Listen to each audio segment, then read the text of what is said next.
everyone, welcome back to Biomint YouTube channel. This is Shivapriya Hiremat. In the last class, we listed the characteristics of living beings. In that, first character was the growth. So we studied about the growth in both living beings and non-living beings. So in the today's class, we will learn the second characteristics of living beings, that is reproduction. If you missed the last class, please give it a watch to understand the today's class. ಹಿಂದಿನ class ಒಳಗೂ ನಾವೆಲ್ಲ ಏನು ತಿಳ್ಕೊಂಡಿದ್ವಿ, ಜೈವಿಕ ಮತ್ತು ಅಜೈವಿಕ ವಸ್ತುಗಳಲ್ಲಿ ಬೆಳವಣಿಗೆಯ ಪ್ರಕ್ರಿಯೆ ಮತ್ತು ಕಾರ್ಯವಿಧಾನವನ್ನು ತಿಳ್ಕೊಂಡಿದ್ವಿ. ಇವತ್ತಿನ ಕ್ಲಾಸ್ ಒಳಗೆ ಜೈವಿಕ ಗುಣಲಕ್ಷಣಗಳಲ್ಲಿ ಎರಡನೇ ಗುಣಲಕ್ಷಣವಾದಂತಹ ಸಂತಾನೋತ್ಪತ್ತಿಯ ಬಗ್ಗೆ ಅಧ್ಯಯನ ಮಾಡೋಣ. So in order to understand the second characteristic of living being, we need to know what is reproduction. So without further delaying, let's get started. In NCERT, the definition of reproduction is given as reproduction refers to the production of progeny or offsprings possessing features more or less similar to those of parents. We can understand this sentence or this definition in simple words that the formation of new individuals of the similar kind, it is due to the theory of biogenesis, which states that life arises from pre-existing life. ಜೈವಿಕ ಗುಣಲಕ್ಷಣದ ಎರಡನೇ ಲಕ್ಷಣ ಸಂತಾನೋತ್ಪತ್ತಿಯನ್ನು ಹೆಂಗೆ ವ್ಯಾಖ್ಯಾನ ಮಾಡೋದು ಅಂತ ತಿಳ್ಕೊಳ್ಳೋಣ. ಒಂದು ಜೀವಿ ತನ್ನದೇ ತರಹನಾದ ಮತ್ತೊಂದು ಜೀವಿಯ ಉತ್ಪಾದನೆ ಮಾಡುವುದು ಅಥವಾ ಜನ್ಮ ನೀಡುವುದನ್ನು ನಾವು ಸಂತಾನೋತ್ಪತ್ತಿ ಅಂತ ಕರಿತೀವಿ. ಸೊ ನ್ಯೂ ಇಂಡಿವಿಜುವಲ್ಸ್ ಅಥವಾ ನ್ಯೂ ಆಫ್ ಸ್ಪ್ರಿಂಗ್ಸ್ ಅಂತ ಬೆಳೆಸಿದ್ವಿ. ಹಾಗಂದರೆ ಏನು?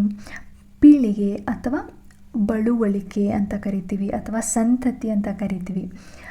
ಈ ಸಂತತಿ, ಪೀಳಿಗೆ, ಬಳುವಳಿಕೆ ಏನಿರುತ್ತಲ್ಲ, ಅದು ಹೆಚ್ಚು ಕಡಿಮೆ ತನ್ನ ತಂದೆ ತಾಯಿಯನ್ನೇ ಹೋಲುತ್ತದೆ. ಉದಾಹರಣೆಗೆ ನಮ್ಮ ಜೆನೆಟಿಕ್ ಮಟೀರಿಯಲ್ DNA ಆಗಿರಬಹುದು, ನಮ್ಮ ಮೈ ಬಣ್ಣ ಅಥವಾ ಎತ್ತರ, ಹಾಗೆ ಅನೇಕ ನಮ್ಮ ಮುಖದ ಗುಣಲಕ್ಷಣಗಳಲ್ಲಿ ನಾವು ನಮ್ಮ ತಂದೆ ತಾಯಿಯನ್ನು ಹೋಲ್ತೀವಿ. ಅಂದರೆ ಒಂದು ಜೀವಿ ತನ್ನದೇ ತರಹನಾದ ಮತ್ತೊಂದು ಜೀವಿಯನ್ನು ಉತ್ಪಾದನೆ ಮಾಡುವುದಕ್ಕೆ ನಾವು ಸಂತಾನೋತ್ಪತ್ತಿ ಅಂತ ಕರಿತೀವಿ. Means it is the formation of new individuals of the similar kind. Okay, and reproduction occurs by two forms. The first one is asexual reproduction, ಅಲೈಂಗಿಕ ಸಂತಾನೋತ್ಪತ್ತಿ. Second one is sexual reproduction, ಲೈಂಗಿಕ ಸಂತಾನೋತ್ಪತ್ತಿ. ಇವೆರಡರ ನಡುವಿನ ವ್ಯತ್ಯಾಸ ಏನಪ್ಪ ಅಂತ ತಿಳ್ಕೊಳ್ಳೋಕ್ಕಿಂತ ಮುಂಚೆ, ಯಾವುದೇ ಜೀವಿಗಳನ್ನು ನಾವು ಕನ್ಸಿಡರ್ ಮಾಡಿದಾಗ ಎರಡು ರೀತಿ ಜೀವಿಗಳನ್ನು ಕಾಣ್ತೀವಿ. First one is lower organisms and the second one is higher organisms.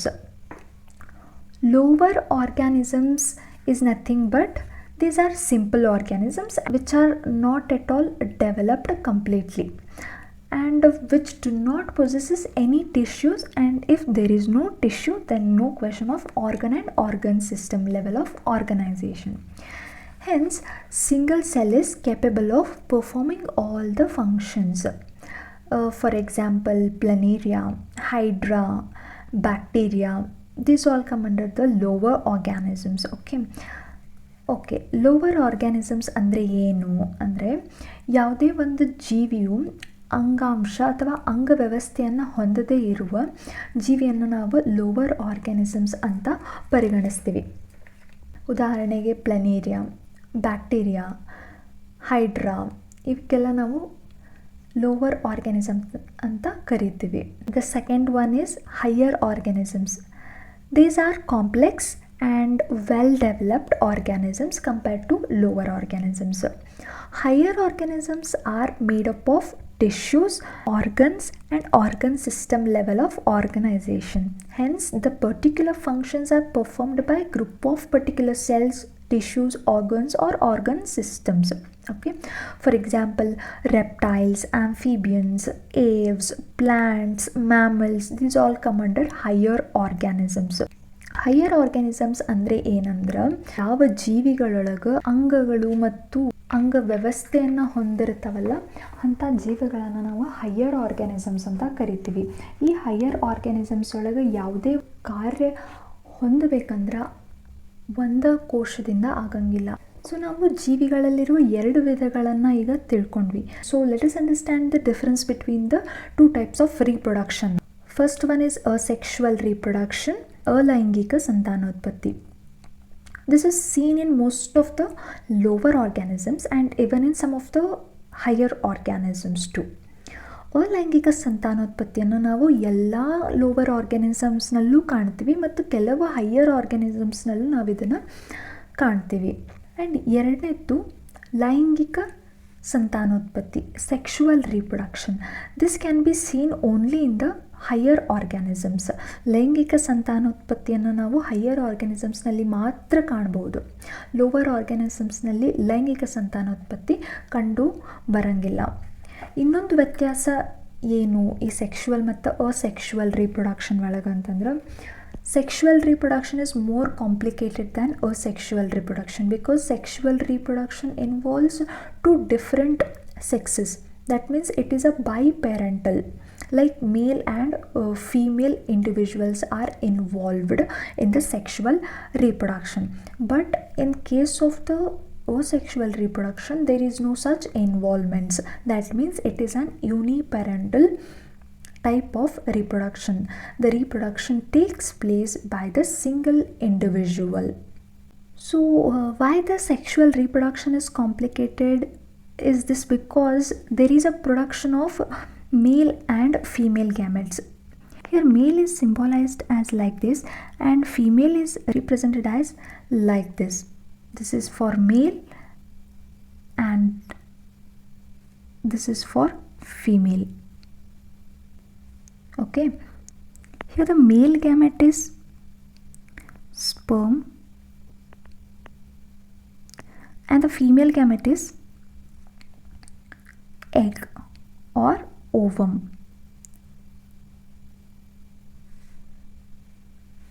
In the sexual reproduction, these 2 gametes fuses and forms a zygote, and this zygote again gives rise to an embryo, and this embryo turns into new individual. This is all about the process of sexual reproduction happens in the higher organisms.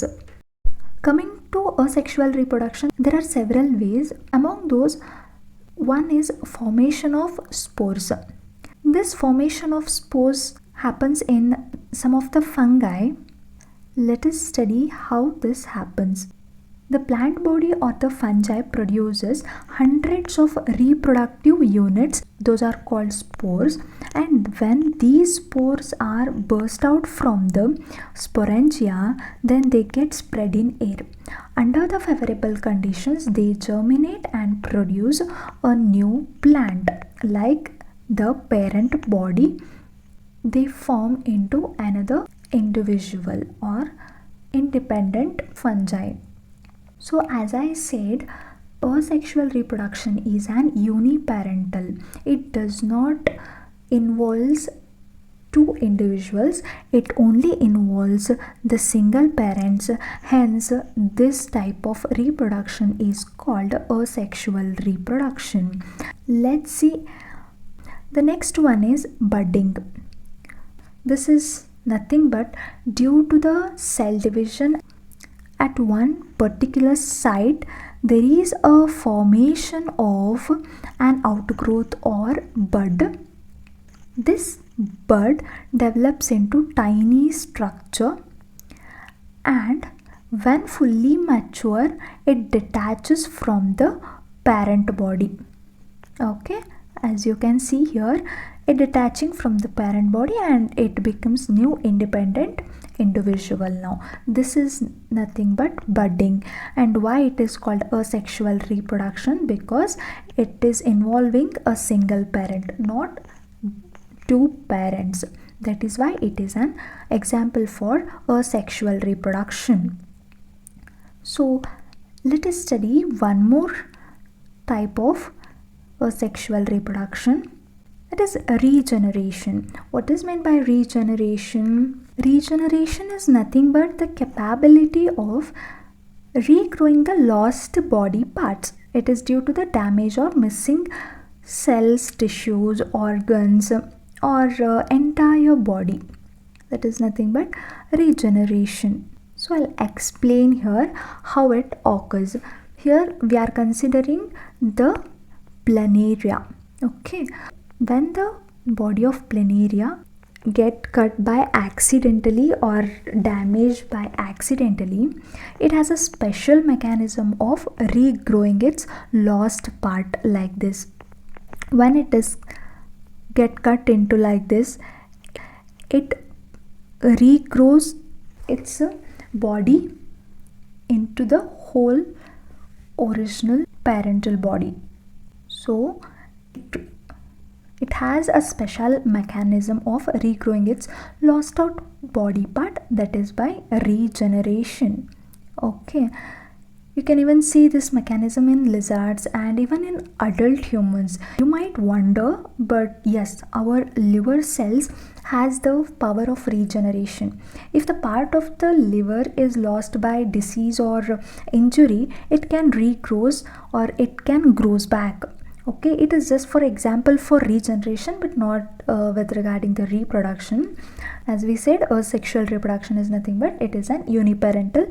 So by single parent body, by the process of regeneration, there will be a formation of the offsprings. This is also called as an asexual reproduction. And another one kind of asexual reproduction is fragmentation. We have taken an example of filamentous algae here. Filamentous algae is like a thread, and when it is break into several part or fragments, and each fragment develops into a new individual like this. That means single parent giving rise to new offsprings. That means the asexual reproduction occurs here. Have you understood? Okay, this is all about the asexual and sexual reproduction.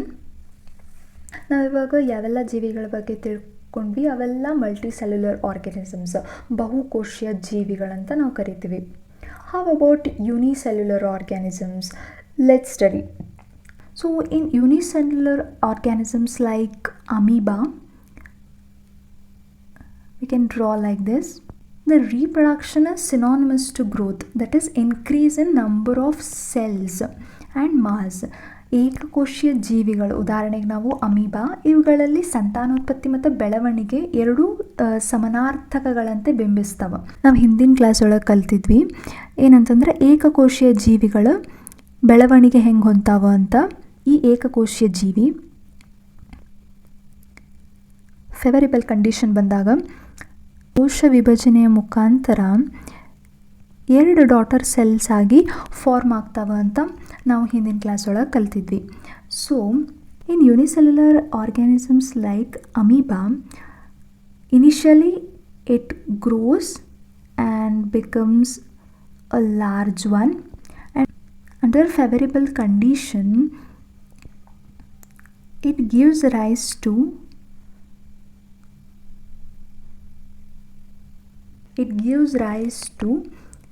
its offsprings. That means a single parent is giving rise to few more offsprings. That means there is a production of new offsprings. So we can say that this process is called the reproduction, right? ಏಕಕೋಶೀಯ ಜೀವಿಗಳು, ಉದಾಹರಣೆಗೆ amoeba, ಇವುಗಳಲ್ಲಿ ಸಂತಾನೋತ್ಪತ್ತಿ ಮತ್ತು ಬೆಳವಣಿಗೆ ಎರಡೂ ಸಮಾನಾರ್ಥಕಗಳಂತೆ ಬಿಂಬಿಸ್ತವೆ. ನಾವು ಹಿಂದಿನ ಕ್ಲಾಸ್ನಲ್ಲಿ ಕಲ್ತಿದ್ವಿ ಏನಂತ, ಏಕಕೋಶೀಯ ಜೀವಿಗಳ ಬೆಳವಣಿಗೆ ಹೊಂತಾವು ಅಂತ. ಸೊ ಆ ಬೆಳವಣಿಗೆ ಹೊಂದಿದ ಮೇಲೆ ನಂತರ ಅವು ವಿಭಜನೆಗೊಂಡು ಆ ಜೀವಿಯ ಸಂಖ್ಯೆಯಲ್ಲಿ ಅಧಿಕತೆಯನ್ನು ನೋಡ್ತೀವಿ ನಾವು. ಆದರೆ ನಾವು ಹಿಂದಿನ ವಿಡಿಯೋದಲ್ಲಿ ಏನು ನೋಡಿದ್ವಿ, ಕೋಶ ವಿಭಜನೆ ಮತ್ತು ಕೋಶ ಹಿಗ್ಗುವಿಕೆಯನ್ನು ನಾವು ಬೆಳವಣಿಗೆ ಅಂತ ಕರೆದಿದ್ವಿ. ಈಗ ಅದನ್ನು ನಾವು ಸಂತಾನೋತ್ಪತ್ತಿ ಅಂತ ಹೇಳ್ತಾ ಇದ್ದೀವಿ. ಹಾಗಾಗಿ ಇವೆರಡರ ಮಧ್ಯೆ ಕನ್ಫ್ಯೂಷನ್ ಬೇಡ. ಏಕಕೋಶೀಯ ಜೀವಿಗಳಲ್ಲಿ ಬೆಳವಣಿಗೆ ಹಾಗೂ ಸಂತಾನೋತ್ಪತ್ತಿ ಎರಡೂ ಒಂದೇ. ಯಾಕಪ್ಪ ಅಂತಂದ್ರೆ reproduction is synonymous to growth in unicellular organisms. ಹಾಗಾಗಿ ಪ್ರತಿಯೊಂದು ಕ್ಲಾಸು ಅಥವಾ ಪ್ರತಿಯೊಂದು ವಿಡಿಯೋ ಒಂದಕ್ಕೊಂದು ಲಿಂಕ್ ಅದಾವ. So don't miss to watch the previous classes. Okay, now we understood the reproduction in unicellular organisms, multicellular organisms, how it takes place, and what are the kinds of reproduction and all. So reproduction is not essential for survival of the individuals. It is just required for perpetuation of a population. ಸಂತಾನೋತ್ಪತ್ತಿ ಅನ್ನೋದು ಜೀವಿಗೆ ಮುಖ್ಯವಾದದ್ದು ಅಂತ ಏನಿಲ್ಲ, but ಜನಸಂಖ್ಯೆಯನ್ನು ವೃದ್ಧಿಗೊಳಿಸಲಿಕ್ಕೆ, ನಮ್ಮ ಬಳುವಳಿ ಅಥವಾ ನಮ್ಮ ಪೀಳಿಗೆಯನ್ನು ಮುಂದುವರಿಸಲಿಕ್ಕೆ ನಮಗೆ ಸಂತಾನೋತ್ಪತ್ತಿ ಬೇಕಾಗ್ತೈತಿ. And ability for reproduction develops when a young individual becomes mature. Okay, now the question arises here that do all the living organisms reproduce? ಎಲ್ಲ ಜೀವಿಗಳು ಸಂತಾನೋತ್ಪತ್ತಿ ಹೊಂದವ? Because we normally think every living organism do reproduce, but there are some exceptions. For example, you may take mule. It is a crossbreed of male horse and female donkey. It is a hybrid. It cannot reproduce further because it's a sterile organism. So can it be called as a non-living being if it cannot reproduce? No, right? And you may even take the example of a worker honeybee. These worker honeybees are only meant to gather nectar and nurture the young honeybees. These cannot reproduce because these are sterile. And you may take infertile human couples, and they also cannot reproduce. Because of some reasons, some of the human couples cannot reproduce. They are called infertile. ಬಂಜೆತನ ಅಂತ ನಾವು ಕರಿತೀವಿ. ಕೆಲವೊಂದು ನ್ಯೂನತೆಗಳಿಂದ ಮನುಷ್ಯರು ಕೂಡ ಸಂತಾನೋತ್ಪತ್ತಿಯನ್ನು ಮಾಡಲಿಕ್ಕೆ ಆಗ್ತಿರುವುದಿಲ್ಲ. So since they cannot reproduce, can these all called as non living beings? No, right? That is why reproduction is a fundamental characteristic of living organism but not defining character of living beings. You might be seeing here, I have highlighted the sentence here, reproduction is not defining characteristic of living organisms because many organisms do not reproduce, like mules, sterile worker bees, infertile human couples. They all cannot reproduce because of there is an absence of reproduction in these organisms. We cannot call them as non-living being. Hence reproduction is just a fundamental characteristic of living organism but not defining characteristic of living organisms. So hope you all understood very well about the second characteristics in the today's class. So let us continue our next characteristic in the next class. Until then, stay tuned. If you like the content, please do like the video. If you feel it as informative, please do share it to the needy students. And to follow up the upcoming videos, please do subscribe, and to get notified as soon as I upload the content, please do hit the bell icon. If you have any doubts or queries or questions, please do drop it in the comment section. Thank you for investing your time. Let's meet up in the next video.